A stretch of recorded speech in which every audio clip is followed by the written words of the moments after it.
அஸ்ட்ரோசேகர் YouTube channel நேயர்களுக்கு அபிராமி சேகரின் அன்பான வணக்கங்கள். விருச்சிக லக்னத்தில் பிறந்தவங்களுக்கு 2022 முதல் மாதமான ஜனவரி மாதம் எப்படி இருக்கும், இந்த மாதத்தில் நம்ம வாழ்க்கையில் என்னென்ன நிகழ்வுகள் நடக்கும் அப்படிங்கிறத சுருக்கமாக பார்க்குறோம். நீங்கள் எந்த ராசியில் பிறந்தாலும் சரி, எந்த நட்சத்திரத்தில் பிறந்திருந்தாலும் சரி, விருச்சிக லக்னத்தில் பிறந்த உங்களுக்கு எப்படி இருக்கும் இதுதான் மெயினாக பார்க்குறோம். அப்படி பார்க்குற போது இந்த மாதத்தில் உங்களுடைய 2ஆம் இடத்துல செவ்வாயும் சுக்கிரனும் இருக்கிறது. வருமானங்கள் உங்களுக்கு இந்த மாதம் பரவாயில்ல. மணி ரொட்டேஷன் கையில் இருக்குது. யாருடைய பணமாவது உங்களுக்கு கையில் இருந்துகிட்ருக்கும். இது இந்த மாதம் பரவாயில்லன்னு தான் சொல்லணும். இந்த மாதத்தில் உங்களை பொறுத்த வரைக்கும் உங்களுடைய முயற்சி ஸ்தானத்தில் ஜனவரி 12க்கு அப்புறம் சுக்கிர பகவான் வந்துடுவார். அது இன்னுமே உங்களுக்கு சிறப்பு. ஜனவரி 14க்கு அப்புறம் சூரியன் அங்கே வர்றாரு. இதெல்லாமே ஜனவரி 15க்கு அப்புறம் செவ்வாயும் அங்கே வந்துடுறாரு. ஆக ஜனவரி 15க்கு அப்புறம் நீங்கள் என்ன நினைக்கிறீங்களோ அது நடக்கும். ஸோ நீங்கள் பெரிய லெவலில் எஃபர்ட் எடுங்க. அதுலேயும் சூரியன் செவ்வாய் சுக்கிரன்லாம் இருக்கிறது. உங்களுக்கு இதுக்கு முன்னாடி இருந்த பயம் நீங்கள் ஒரு தைரியம் வந்துடும், தன்னம்பிக்கை வந்துடும், எதையுமே செயல்படுத்தக்கூடிய ஒரு மனோபாவம் உங்களுக்கு உருவாகும்.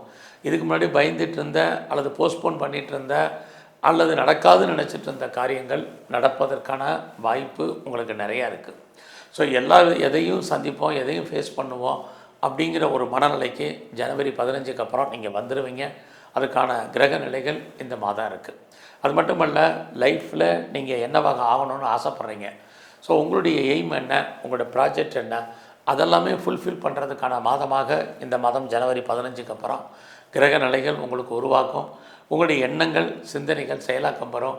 நீங்கள் எதிர்பார்த்த காரியங்கள் நடக்கும். எதிர்பாராத காரியங்களும் நடப்பதற்கான வாய்ப்புகள் இருக்குது. நீங்கள் எவ்வளோக்கு எஃபர்ட் எடுக்கிறீங்களோ அவ்வளோக்கு நல்லது. உங்களுடைய மனம் உடல் என்ன நினைக்குதோ அதெல்லாம் செயல்படுத்துவதற்கான வாய்ப்பு இந்த மாதம் இருக்குது.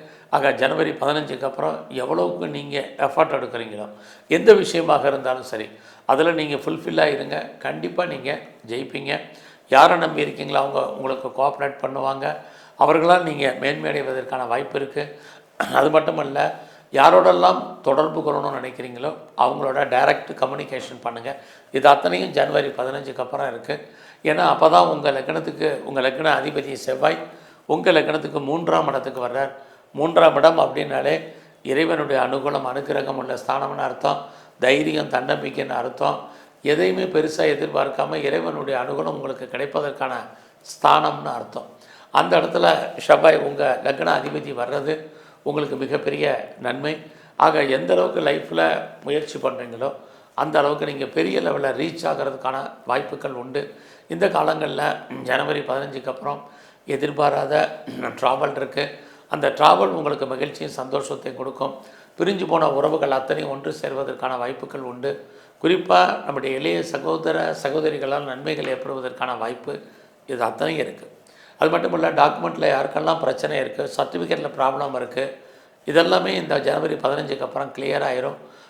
அதோட யாரெல்லாம் ப்ராப்பர்ட்டி விற்கணும்னு நினச்சிட்டு இருந்தீங்களோ, சேல் பண்ணணும்னு நினச்சவங்க, சேல் ஆகலை நினச்சவங்களுக்கு ஜனவரி 15க்கு அப்புறம் உங்களுடைய சொத்துக்கள் விற்பதற்கான வாய்ப்பு, அது சம்மந்தப்பட்ட பேச்சுவார்த்தைகள், அக்ரிமெண்ட் போடுறதுக்கான சூழ்நிலைகள் அத்தனையும் உங்களுக்கு உருவாகும். யாரெல்லாம் ரொம்ப நாளாக வீடு மாறணும்னு நினச்சிட்டு இருந்தீங்க, இடம் மாறணும்னு நினச்சிட்டு இருந்தீங்க, ஊர் மாறணும்னு நினச்சிட்டு இருந்தவங்களுக்கு மாற்றங்கள் ஜனவரி 15க்கு அப்புறம் அத்தனையும் உண்டு. ஆக விருச்சிக லக்னத்தில் பிறந்தவங்களுக்கு உங்களுடைய உங்கள் லக்னத்துக்கு 5ஆம் இடத்துல சனி இருக்கிறது. உங்களை அறியாத மகிழ்ச்சி சந்தோஷம் இருக்குது. உங்களுக்கு புதுசாக லவ் அஃபேருக்கான பாசிபிலிட்டிஸ் உண்டு.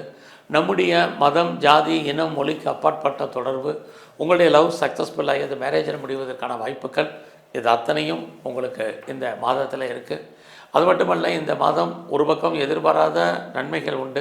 குடும்பத்தில் ரொம்ப நாளாக சுபகாரியங்கள் நடக்காமல் இருக்குது அப்படின்னா சுபகாரியங்கள் நடப்பதற்கான வாய்ப்புகள் கொஞ்சம் கஷ்டப்பட்டு தான் அந்த காரியங்கள்லாம் நடக்கும். ரொம்ப நாளாக கிட்ஸை எதிர்பார்த்து காத்துட்ருக்கிறவங்க கொஞ்சம் வெயிட் பண்ணுங்கள். குழந்தைக்காக ட்ரீட்மெண்ட் எடுத்தவங்க ட்ரீட்மெண்ட்டை கண்டினியூ பண்ணுங்கள். ஒரு பக்கம் குழந்தைகளால் நமக்கு தேவையற்ற மன வருத்தங்கள், பிரச்சனைகள், போராட்டங்கள் இந்த மாதம் இருக்குது.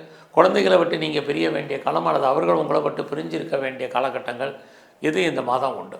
ஸோ இந்த மாதத்தில் யாரெல்லாம் உற்பத்தி சார்ந்த துறையில் இருக்கீங்க, நான் ப்ரொடக்ஷன் சைடில் இருக்கிறேன் அல்லது பெரிய லெவலில் மேனுஃபேக்சரிங் லைனில் இருக்கிறேன் அப்படிங்கிறவங்களுக்கு உங்களுடைய உற்பத்திக்கு தந்த சேல்ஸ் இருக்குது, ப்ராஃபிட் இருக்குது. அது இல்லாமல் இந்த மாதத்தை பொறுத்த வரைக்கும் அம்மா இருக்காங்கன்னா அம்மாவுடைய உடல் ஆரோக்கியம், உங்களுடைய உடல் ஆரோக்கியம் இதிலெல்லாம் கவனம் செலுத்துங்க. ஸோ இந்த மாதம் உங்களை பொறுத்த வரைக்கும் பெரிய லெவலில் ஷேரில் இன்வெஸ்ட்மெண்ட் பண்ணணும் அப்படிங்கிறவங்க கொஞ்சம் பொறுமையாக இருங்க. ஷேரில் விட்டதை பிடிக்கணும்னு ஆசைப்படாதீங்க. ஷேராக இருக்கட்டும், ரேஸாக இருக்கட்டும், கேசினோவாக இருக்கட்டும், லாட்ரியாக இருக்கட்டும், மியூச்சுவல் ஃபண்டாக இருக்கட்டும், ட்ரேடிங்காக இருக்கட்டும், எல்லாமே உங்களுக்கு ஃபேவரபுளாக இருக்குது. ஆனால் எல்லாமே கூஜி இன்வெஸ்ட்மெண்ட் வேண்டாம். ஏதோ ஒரு விதத்தில் உங்களுக்கு லாபத்தை கொடுக்குற மாதிரி கிரகம் இருக்குது. அதுலேயும் சனி 5ஆம் இடத்துல இருக்கார். உங்கள் லக்னத்துக்கு 5ஆம் இடம் அப்படின்னாலே டெம்டேஷன் அர்த்தம்.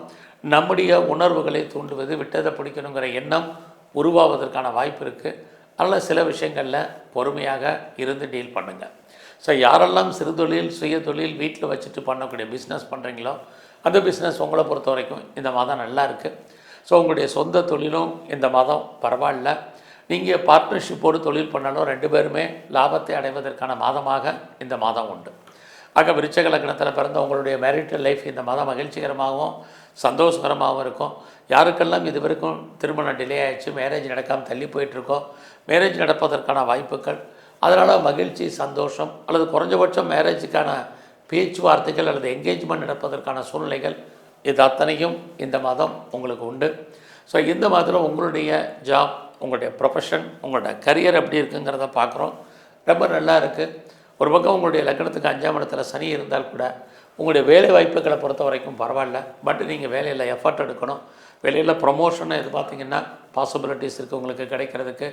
இன்க்ரிமெண்ட்டோ போனஸோ இன்சென்டிவ் எதிர்பார்த்திங்கன்னா உங்களுக்கு கிடைக்கும். குறிப்பாக ஹைக்கு எதிர்பார்த்தவங்களுக்கு வர்றதுக்கான வாய்ப்பு, எல்லா விதமான மானிட்டரி பெனிஃபிட்டும் உங்களுக்கு கிடைக்கும். பட் இன்னொரு பக்கம் சனி 5இல் இருந்தால் உழைக்காமல் சம்பாதிக்க நினைக்காதீங்க. எந்த வேலையாக இருந்தாலும் ரசித்து பண்ணுங்கள். ஏன்னா உங்களுடைய லக்னத்துக்கு 4ஆம் இடத்துல ராகு இருந்தாலே பெரிய போஸ்ட்டில் இருந்தாலும் சரி, பெரிய ஒரு பதவியில் நீங்கள் இருந்து அனுபவிச்சுட்டு இருந்தாலும் சரி, உங்களுக்கு வேலையை பொறுத்த வரைக்கும் ஒரு திருப்தியற்ற மனநிலை என்பது இருக்கும். அதையெல்லாம் மாற்றி தைரியமாக தன்னம்பிக்கையாக நீங்கள் செயல்படுங்க. வேலையை ரசித்து பண்ணுங்கள். நீங்கள் என்னெல்லாம் ஆசைப்பட்டீங்களோ அதெல்லாம் உங்களுக்கு கிடைப்பதற்கான வாய்ப்புகள் இருக்குது. ஒரு பக்கம் இந்த மாதத்தில் உங்களுடைய லக்னத்துக்கு 8ஆம் இடத்துல குரு, தேவையில்லாத விஷயங்களில் தலையிடாதீங்க. யாருக்கும் பெருசாக கடன் கொடுக்காதீங்க. கவர்மெண்ட் சம்மந்தப்பட்ட விஷயங்களில் எச்சரிக்கையாக இருங்க. இன்னொரு பக்கம் உங்களை பொறுத்த வரைக்கும் பார்த்திங்கன்னா இந்த மாதத்தில் யாருக்கெல்லாம் க்ரானிக்காக டிசீஸ் இருக்குது, நோய் இருக்கோ, உங்களுக்கு நோய் ஏதோ ஒரு விதத்தில் குறைவதற்கான வாய்ப்புகள் உண்டு. அதையும் நீங்கள் இந்த ஜனவரி 14க்கு அப்புறம் ஹெல்த் விஷயத்தில் கொஞ்சம் கவனம். அது வரைக்கும் உங்களுக்கு நோயுடைய தன்மை குறையும். யாரெல்லாம் பெரிய லெவலில் கடனில் அவஸ்தைப்பட்டுருக்கீங்க, கடனால் எனக்கு இஎம்ஐ அதிகமாக இருக்குதுன்னு ஃபீல் பண்ணுறவங்களுக்கு இந்த மாதம் கடன் குறைவதற்கான வாய்ப்புகள் இது அத்தனையும் உங்களுக்கு இருக்குது. எது எப்படி இருந்தாலும் உங்களுடைய அந்தஸ்து புகழ் கூடும். உங்களுடைய பெண் நண்பர்கள் உங்களை விட்டு பிரிய வேண்டிய காலங்கள் இருக்குது. நல்ல ஒரு லேபரை மெயின்டைன் பண்ணுங்கள். லேபர்ஸ் உங்களை விட்டு பிரிய வேண்டிய காலங்கள் இருக்குது. ஏதாவது டிஸ்பியூட், லிட்டிகேஷன் வழக்கு இருந்தால் வழக்குகளில் ஜெயிப்பதற்கான வாய்ப்பு இருக்குது. அரசியலில் இருக்கிறவங்களுடைய பாலிடிக்ஸ், அரசியல் வாழ்க்கை சிறப்பாக இருக்கும். நீங்கள் கலைத்துறையில் இருந்தீங்கன்னா புகழ் அந்தஸ்து உங்களுக்கு கிடைக்கும். ஸோ இந்த மாதம் முழுவதுமே எங்கெல்லாம் சிவன் கோயில் இருக்கோ அங்கெல்லாம் இருக்கக்கூடிய பிரம்மாவை நல்லா வழிபாடு பண்ணுங்கள். அது மட்டுமல்ல, இந்த மாதம் பெருமாள் ஸ்தலத்தில் இருக்கக்கூடிய சிவன் கோயிலில் இருக்கக்கூடிய பிரம்மாவை நல்லா வழிபாடு பண்ணுங்கள். பெருமாள் கோயிலில் இருக்கக்கூடிய தன்வந்திரி பகவானை நல்லா தரிசனம் பண்ணிட்டு வாங்க. எல்லாவற்றுக்கும் மேலாக இந்த மாதம் சித்தர்களை வாய்ப்பு இருக்கிறவங்கெல்லாம் கும்பிட்டு வாங்க. குறிப்பாக துர்க்கையும் காளியும் வழிபாடு பண்ணுங்கள். ரொம்ப சிறப்பான நற்பலன்கள் உங்களுக்கு அமையும். நன்றி, வணக்கம்.